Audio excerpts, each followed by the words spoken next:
हाँ दोस्तों, नमस्कार। मैं हूं अमित। स्वागत करता हूं आप सभी का एके इन्फो बिहार झारखंड के यूट्यूब चैनल में। दोस्तों, आशा करता हूं आप सभी बहुत अच्छे होंगे।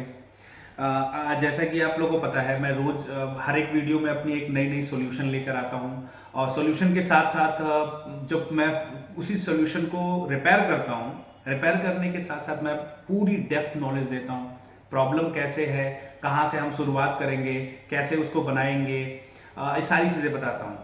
साथ ही साथ सिमेटिक में भी आप लोग को थोड़ी बहुत नॉलेज देता हूँ, जितना वीडियो के अंतर्गत हो पाता है। ठीक है, तो वैसे ही एक प्रॉब्लम मेरे पास आई हुई है।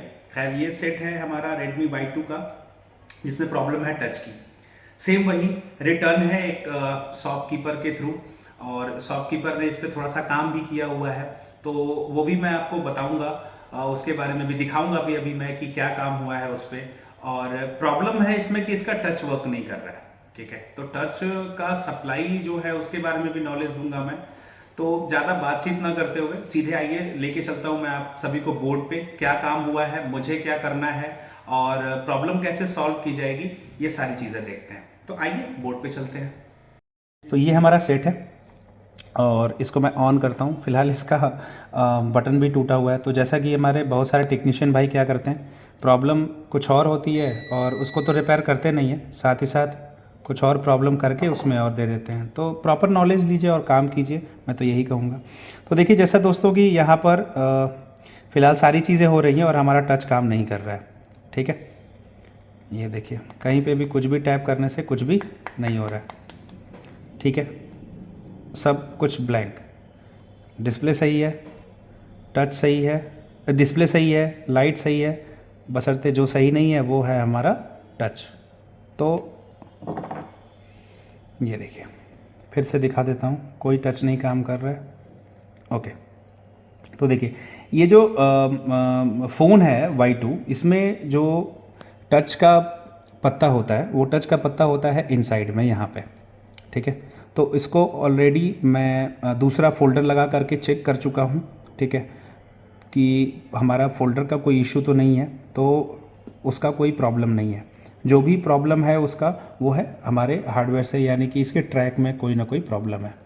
तो इस जगह पे इसका पत्ता होता है। ठीक है, तो वहाँ पे ज़्यादा कंपोनेंट्स तो होते नहीं है। जो भी मेन कंपोनेंट्स होते हैं वो हमारे मेन बोर्ड में होते हैं। ठीक है, तो इसकी जो सप्लाई होती है वो आती है USB BTB पर, यानी इस जगह पे। ठीक है, तो मेनली हमको चेक जो करना है वो यहीं पे चेक करना है। ठीक है, तो आइए सिमेटिक में आपको बताता हूँ कहाँ कहाँ चेक करना है, कौन कौन सी पिन पे चेक करना है, और इस पर क्या क्या काम हुआ है वो भी मैं आपको भी दिखाता हूँ। तो सबसे पहले मैं यही दिखा देता हूँ आप लोगों को।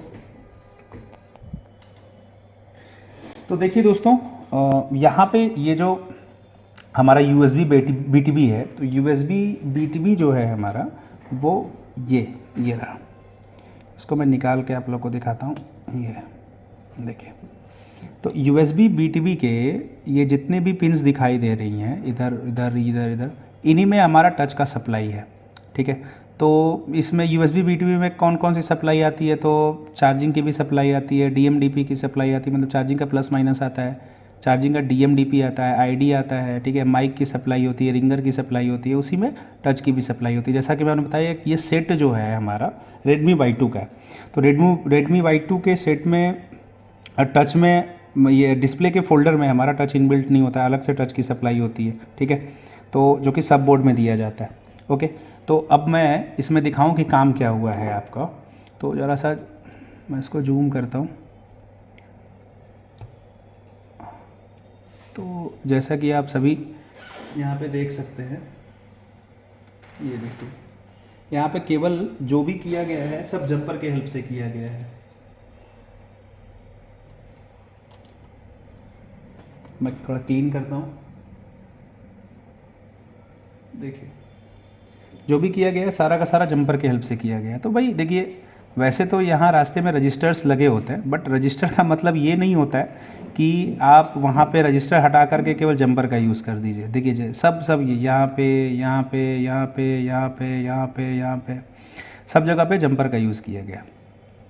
तो वैसे टच के लिए इम्पॉर्टेंट 6 सप्लाई होती हैं। ठीक है, वो कौन कौन सी 6 सप्लाईज़ होती हैं, जिसमें आपका I2C होता है, I2C में आपका सीरियल डाटा होता है, सीरियल क्लॉक होता है।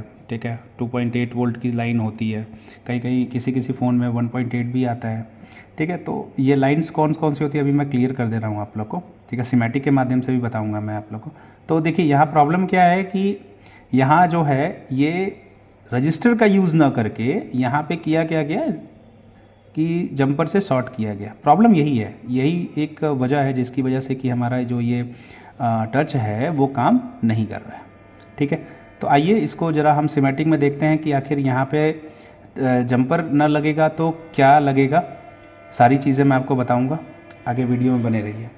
तो देखिए कि हम आ गए यहाँ पे सिमेटिक में, और सिमेटिक में जैसा कि यहाँ पे पता चल रहा है कि हमारी जो, अब देखिए कैसे हम सिमेटिक में ये समझते हैं कि कौन सा हमारा टच का सप्लाई है। सबसे पहले तो ये क्वेश्चन बनता है, जैसा कि मैंने बताया था कि USB BTB जो है हमारा, उसमें ही हमारा टच का सप्लाई है। तो USB BTB में जैसे VBus की सप्लाई आती है, तो देखिए यहाँ पे VBus इन दिया हुआ है, USB ID दिया हुआ है, फिर इधर आएंगे तो आप DM DP आपका दिया हुआ है। तो ये तो क्लियर है कि ये USB BTB है। अब इसमें टच की जो सप्लाई देखनी, तो जितना भी टच का सप्लाई है देखिए सब पे लिखा हुआ है TP, ठीक है। जैसे TP reset negative, TP INT negative, TP I2C SCL, TP I2C SDA, TP VDD, TP IO VDD। तो ये जितनी भी हमारी ये सप्लाई है ना TP करके, यही सारी की सारी सप्लाई जो है हमारी टच की सप्लाई है। तो हमको भी अपने फ़ोन में ये सभी सप्लाई को चेक करना होगा। तो पहले मैं आप बता देता हूँ, फिर इसको आपको चेक करके दिखाऊंगा, 1 बाय 1 करके करूँगा मैं काम ये, ठीक है। देखिए जैसे कि सबसे पहले अपने को क्या देखना होगा, तो TP रीसेट निगेटिव। अब ये जो TP रीसेट निगेटिव होता है ना, ये सीधे जो सप्लाई आती है हमारी CPU IC से आती है, जैसा कि आप देख भी सकते हो, ये सीधे की सीधे सप्लाई आ रही है हमारी CPU IC से। यहाँ पे ये TP रीसेट निगेटिव, और देखिए यहाँ पे नीचे ही TP INT निगेटिव भी है। तो ये जो दोनों पे दोनों सप्लाई आई हुई है, ये हमारी आई हुई है CPU IC से, कंट्रोल M7 8953। तो ये हमारा CPU IC हो गया। अब अगर हम बात करें बाकी की 4 सप्लाई की, तो वो सप्लाई भी जो है उसको देख लेते हैं हम। ओके, अब यहाँ पे रीसेट हो गया और INT। अब आती है सप्लाई I2C का सीरियल क्लॉक और I2C का सीरियल डेटा। अब देखिए ये जो सीरियल डेटा और सीरियल क्लॉक की सप्लाई होती है, सीरियल ये आती है तो है हमारी CPU IC से, बट इसके रास्ते में 2.2 किलो ओम का एक रजिस्टर लगा होता है जिसको हम लोग बोलते हैं पुल अप रजिस्टर। अब ये जो 2.2 किलो ओम का रजिस्टर लगता है, उसके ऊपर 1.8 वोल्ट की सप्लाई आती है जो कि पावर IC से आती है। मेन चीज़ क्या है ना कि ये जो I2C का सीरियल डाटा और सीरियल क्लॉक है, उसका जो पुल अप रजिस्टर होता है, ये बहुत ही इंपॉर्टेंट रजिस्टर होता है, ठीक है। अगर ये रजिस्टर हमारा नहीं लगा हुआ है, जिसकी वैल्यू 2.2 किलो ओम है, पुल अप रजिस्टर जिसको मैं बोल रहा हूँ, नहीं लगा हुआ है, तो समझ लीजिए कि वो जो सीरियल डेटा और सीरियल क्लॉक की लाइन है ना, वो एक तरीके से बिना किसी काम की है। वो पुल अप रजिस्टर बहुत ज़रूरी होता है। पुल अप रजिस्टर क्या करता है, तो जो अनवांटेड फ्रीक्वेंसी बनती है उससे, जिससे कि हमारा CPU को गलत इन्फॉर्मेशन ना मिले, ये सब जिस प्रॉब्लम से वो बचाने का काम करता है, ठीक है। तो ये पुल अप रजिस्टर भी हमारा बहुत ज़रूरी होता है। खैर मैं अभी आगे आप लोग को pull up register, pull down register, ये सब पे मैं एक वीडियो फुल वीडियो एक ट्यूटोरियल लेकर के आऊँगा। जिसको नहीं समझ में आता है पुल अप क्या होता है, पुल डाउन क्या होता है, डिवाइडर क्या होता है, तो ये सारी चीज़ें मैं उनको वो वीडियो मेरी देख लेंगे तो उनको समझ में आ जाएगा। ओके, तो ये I2C SCL और I2C SDA का लाइन के बारे में मैं थोड़ा बताया आपको। अब देखिए ये एक है TP VDD और एक है TP IO VDD, ठीक। ये जो TP VDD की सप्लाई होती है, यहाँ पे देखिए, अब ये जो TP VDD की सप्लाई है, ये आती तो है एक LDO से, ठीक है, बट हमारे फ़ोन में, जो हमारा फ़ोन है, उसमें वो LDO दिया हुआ नहीं है, ठीक है। मतलब ये कर लीजिए कि LDO को लगाया नहीं गया है, और कंपनी जो है, जो आर्किटेक्चर की गई है, उसमें इंजीनियर के हिसाब से तो वहाँ लगाना चाहिए, बट लगाया नहीं गया है, वहाँ पे उसको बाईपास कर दिया गया है। तो खैर इस पर ये जो TP VDD है, इस पर हमको 2.8 वोल्ट देखने को मिलेगा। अब इसके और फिर अब आता है हमारा TP IO VDD। अब ये जो TP IO VDD है, ये देखिए इस पे 1.8, जैसा कि मैंने बताया ही था कि 1.8 और 2.8 वोल्ट की सप्लाई आती है। तो हमको टोटल ये 6 सप्लाई चेक करनी होगी। ठीक है, एक हमारा हो गया IO VDD, एक हो गया VDD, एक है सीरियल डाटा सीरियल क्लॉक, और एक TP INT और TP रीसेट। ठीक है, तो ये 6 सप्लाई यदि हमारे टच सेक्शन को प्रॉपरली मिले तो हमारा टच सेक्शन प्रॉपरली वर्क कर सकता है। अब देखिए यहाँ पे क्या हुआ है, जैसा कि आप लोगों ने देखा कि IO VDD और VDD के रास्ते में 0 ओम का रजिस्टर लगा हुआ है। देखिए VDD के रास्ते में क्या है, ये 0 ओम का रजिस्टर लगा हुआ है। तो यहाँ पे अगर हम जंपर कर दें तो कोई दिक्कत नहीं है। और फिर ये जो IO VDD है इसके रास्ते में भी क्या लगा हुआ है, तो 0 ओम का रजिस्टर लगा है। यहाँ पे भी हम जंपर कर देंगे, कोई समस्या नहीं है। बट अब देखिए समस्या कहाँ है, समस्या है हमारे सीरियल क्लॉक और सीरियल डाटा। जैसा कि मैंने बताया 2.2 किलो ओम का रजिस्टर लगता है यहाँ पे। ठीक है, 2.2 किलो ओम का यहाँ पे रजिस्टर लगता है। तो वो 2.2 किलो ओम का यदि हम रजिस्टर नहीं लगाएंगे, देखिए ये मैं इसकी बात कर रहा हूँ, यहाँ TP I2C SCL और TP I2C SDL, ये जो दो 2.2 किलो ओम के 2.2 किलो ओम के रजिस्टर लगे हुए हैं, यही रजिस्टर हमारे PCB से मिसिंग है। ये रजिस्टर हम डाल देंगे, बाकी जो 2 रजिस्टर हैं वो तो खैर 0 ओम के हमारे जंपर का यूज़ किया गया, that's not a problem. But ये जो बाकी 2 रजिस्टर के लिए जंपर का यूज़ किया गया है, यही हमारे उस लाइन की समस्या है जिसकी वजह से हमारा टच काम नहीं कर रहा है। तो हम क्या करेंगे, वहाँ पे 2.2 किलो ओम के रजिस्टर लगा देंगे और हमारा टच का सप्लाई प्रॉपर ओके होगा और हमारा टच तुरंत काम करने लगेगा। तो आइए हम एक बारी आपको जगह भी दिखा देते हैं कहाँ पे आपको रजिस्टर यूज़ करना है 2.2 किलो ओम का, जो मैं यूज़ करूँगा अभी। और वहाँ पे जैसा कि अभी लगा हुआ है हमारा एक नॉर्मल जंपर, ये देखिए R0711, ये देखिए R0711। ठीक है, तो यह जो R0711 लिखा हुआ है, एक बार फिर मैं कॉपी करता हूँ, R0711, ये देखिए ये R0711, यहाँ पे क्या लगा हुआ है, वहाँ पे तो भाई जंपर का यूज़ किया हुआ है। भाई जंपर के यूज़ करने से 2.2 किलो ओम के रजिस्टर की जो पूर्ति है वो थोड़ी ना हम कर सकते हैं। फिर R0712 देखिए यहाँ पे, ये यहाँ पे भी वो भी जंपर का यूज़ किया गया है। मैं आपको इसको दिखा भी देता हूँ। तो आइए देखते हैं कहाँ कहाँ पे हमको रजिस्टर लगाना है। तो देखिए ये 2 जगह है, एक यहाँ पे और एक यहाँ पे।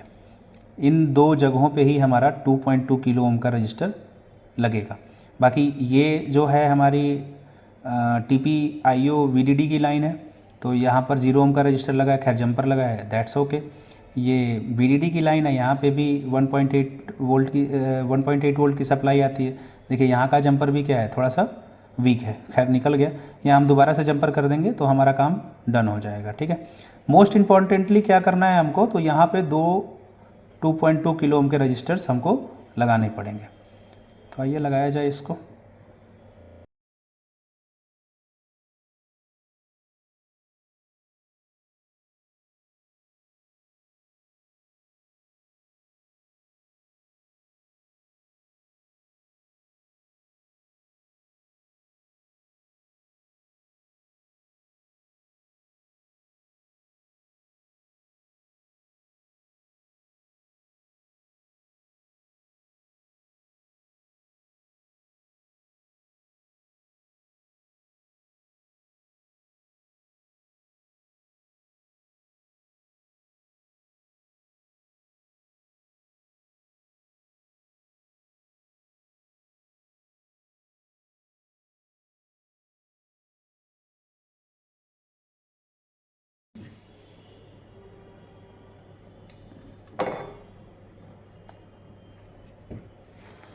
ओके, सो फ्रेंड्स देखिए ये फ़िलहाल तो मेरे को इसका लॉक नहीं पता है, बट इतना मैं कह सकता हूँ कि हाँ टच इसका प्रॉपर वर्क करने लगा है, जैसा कि आप सभी भी देख रहे हो।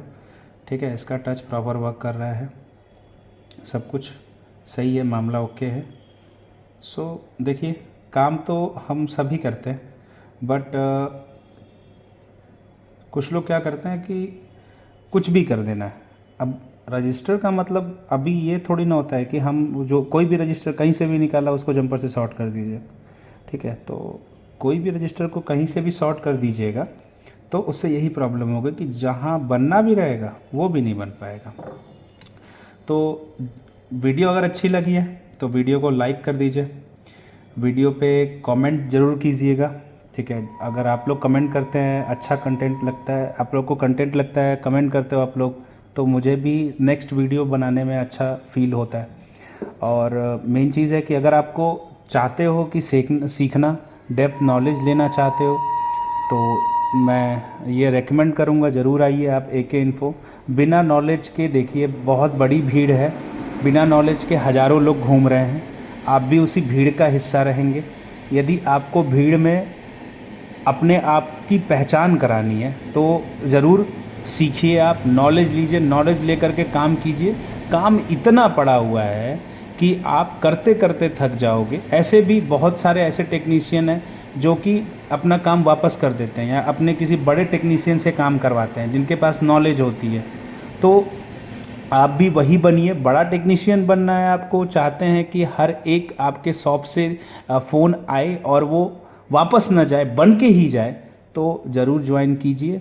हम आपको बेसिक लेवल से बताएंगे, जो लोग नए हैं उनको बेसिक लेवल से बताएंगे, जो लोग ऑलरेडी काम कर रहे हैं और थोड़ी बहुत जगह पे फंसते हैं या फिर जिनको IC निकालना और IC लगाना ही केवल आता है बट IC निकालने के बाद भी प्रॉब्लम नहीं सॉल्व हुई तो क्या करना है कि वो नहीं मालूम है, तो वो AK इन्फो को ज़रूर ज्वाइन कीजिए।